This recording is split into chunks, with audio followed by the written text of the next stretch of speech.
अच्छा, मैं आपको बता रही थी कि पहला topic autonomic nervous system most important topic है। अच्छा, ऑटोनॉमिक नर्वस सिस्टम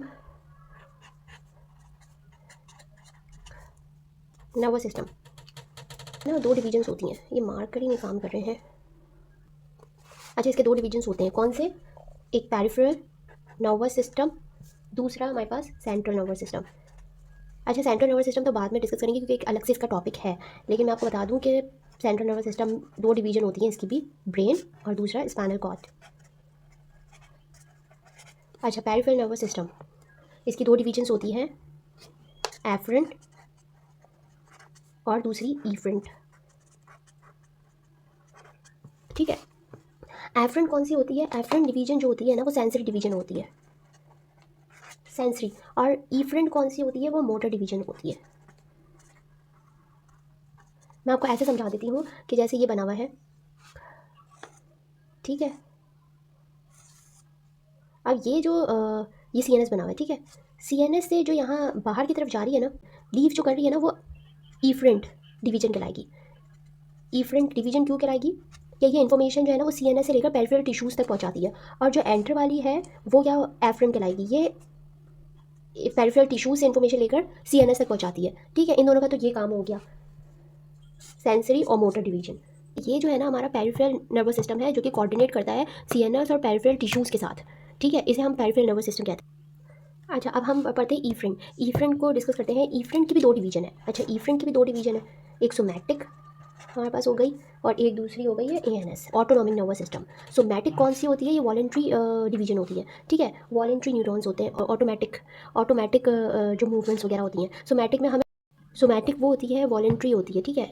इसका ये मतलब है कि हम अपनी मर्ज़ी से अपने मसल्स को मूव कर सकते हैं। और ऑटोनॉमिक वो जो हम अपनी मर्ज़ी से नहीं करते, जैसे हार्ट वगैरह है। अब चलिए हम ए एन एस को पढ़ लेते हैं, ऑटोनॉमिक नर्वस सिस्टम को पढ़ लेते हैं। आइए चले हम ऑटोनॉमिक नर्वस सिस्टम पढ़ लेते हैं। सोमैटिक नर्वस सिस्टम है और एक ऑटोनॉमिक नर्वस सिस्टम है। हम ऑटोनॉमिक नर्वस सिस्टम पढ़ लेते हैं। ये इसकी कितनी डिवीजन्स है? पहले तो इंटैरिक न्यूरॉन है, ठीक है। और सिम्पैथेटिक नर्वस सिस्टम है और पैरासिम्पैथेटिक नर्वस सिस्टम है।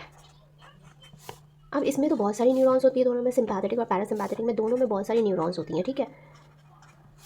अब जैसे ये गैंग्लिया है, ये प्री गैंग्लिया है और ये पोस्ट गैंग्लिया है, गैंग्लियोनिक न्यूरॉन है। अच्छा, प्री छोटा होता है, पोस्ट बड़ा होता है।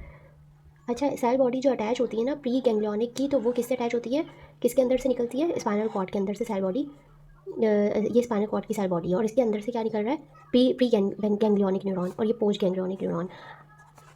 ये तो इससे अटैच होता है सेल बॉडी से स्पाइनल कॉर्ड की, लेकिन ये सेल बॉडी से अलग होता है स्पाइनल कॉर्ड की, और ये किसी भी फैक्टर पे जाके को इनोवेट कर देता है, ठीक है, पोस्ट गैंग्लियोनिक। अच्छा, अब हम इसमें देख लेते हैं। इसमें भी यही कह रहे हैं कि नर्वस सिस्टम की दो डिवीजन्स होती है, peripheral nervous system, central nervous system. Peripheral nervous system की दो डिवीजन्स होती हैं, इफरेंट और एफरेंट, ठीक है। अब इफरेंट की भी दो डिवीजन्स होती है, ऑटोनॉमिक और सोमैटिक। अच्छा, ऑटोनॉमिक की भी थ्री डिवीजन्स होती है, इंटैरिक, पैरासिम्पैथेटिक और सिम्पैथेटिक, ठीक है। यहाँ तक तो हमने पढ़ लिया। अब हम नेक्स्ट पढ़ लेते हैं सिम्पैथेटिक न्यूरॉन्स। यहाँ से अब हमने पढ़ना शुरू करना है। अब ए एन एस को पढ़ना है हमने, ए एन एस पढ़ रहे हैं। ऑटोनॉमिक क्या होता है कि ऑटोनॉमिक की क्या होती है? दो डिवीजन्स होती है। पहले हम दो डिवीजन्स पढ़ लेते हैं, सिम्पैथेटिक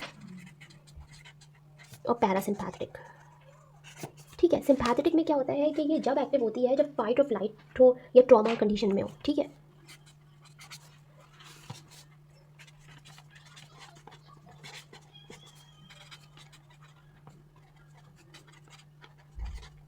और पैरासिम्पैथेटिक कब एक्टिव होती है? जब हम रेस्ट और डाइजेस्ट की फॉर्म में हो।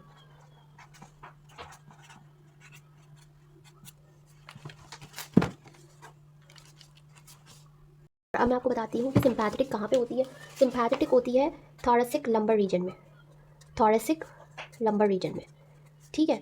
ये एक साथ बहुत सारे ऑर्गन्स को स्टिमुलेट करती है, ठीक है, इनोवेट करती है बहुत सारे ऑर्गन्स को। तो क्या होता है कि इसका एक्शन डिफ्यूज़ हो जाता है, क्योंकि ये मैं आपको आगे बताऊंगी कि कौन से ऑर्गन्स को जिसकी वजह से इसका एक्शन डिफ्यूज़ होता है। और पैरासिम्पैथेटिक जो होती है ना वो स्टिमुलेट करती है इंडिविजुअल ऑर्गन्स को, और वो कहाँ पे होती है? क्रैनियम सैक्रल रीजन, ठीक है। तो इस ये स्टिमुलेट करती है इंडिविजुअल्स ऑर्गन को,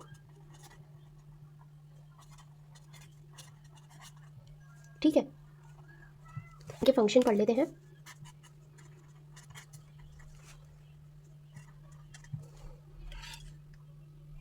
फंक्शंस पढ़ लेते हैं इनके। अब जो सिंपैथेटिक नर्वस सिस्टम है ना, पहले इसका पढ़ लेते हैं। Sympathetic nervous system, sympathetic nervous system में क्या होता है कि मैंने आपको बताया था कि ये कब एक्टिव होता है, स्ट्रेस, फेयर, कोल्ड और flight and fight and flight की सूरत में, ठीक है। और मैंने आपको बताया था ये डिफरेंट ऑर्गन्स पे एक साथ इफेक्ट करता है। ये हार्ट बन गया और ये जीआईटी। अब ये एक साथ हार्ट की सारी चीज़ों को बढ़ा रहा है, जैसे कि हार्ट रेट बढ़ा देता है। जब हमें गुस्सा आता है तो हमारा हार्ट रेट बढ़ जाता है, ठीक है। हार्ट रेट के साथ साथ हार्ट कॉन्ट्रैक्टिलिटी बढ़ जाती है, ठीक है। हार्ट की कॉन्ट्रैक्टिलिटी बढ़ जाती है, कार्डियक आउटपुट बढ़ जाता है, जिसकी वजह से हमारा बीपी बढ़ जाता है। और जीआईटी में हमारा क्या होता है, सारी चीज़ों को ये कम कर रहा है, मोटिलिटी को कम कर देता है। वहीं पे ये जीआईटी को कम कर देता है, जीआईटी की सारी फंक्शंस को कम कर देता है और हार्ट के सारे फंक्शंस को बढ़ा देता है, ठीक है। अब नेक्स्ट हम पढ़ लेते हैं आइस पे क्या इफेक्ट देता है। जब गुस्सा आता है हमें तो पीपल हमारा क्या हो जाता है, पीपल हमारा डायलेट हो जाता है। अच्छा, अब इसको इसमें पढ़ेंगे ना, देखिए इसमें भी यही लिखा हुआ है, ये फंक्शंस दिए हुए हैं और इसमें भी यही लिखा हुआ है। ये contraction of the iris radial muscle, ठीक है। Trachea and bronchioles dilation, adrenal medulla, secretion of the epinephrine, norepinephrine. Kidney पे क्या होता है कि secretion of renin. Uterus bladder में relaxation of the detrusor muscles और कॉन्ट्रैक्शन हो जाती है ट्राइगोन और स्फिंक्टर। ये भी मैं आपको आगे डिस्कस करती हूँ उसमें भी।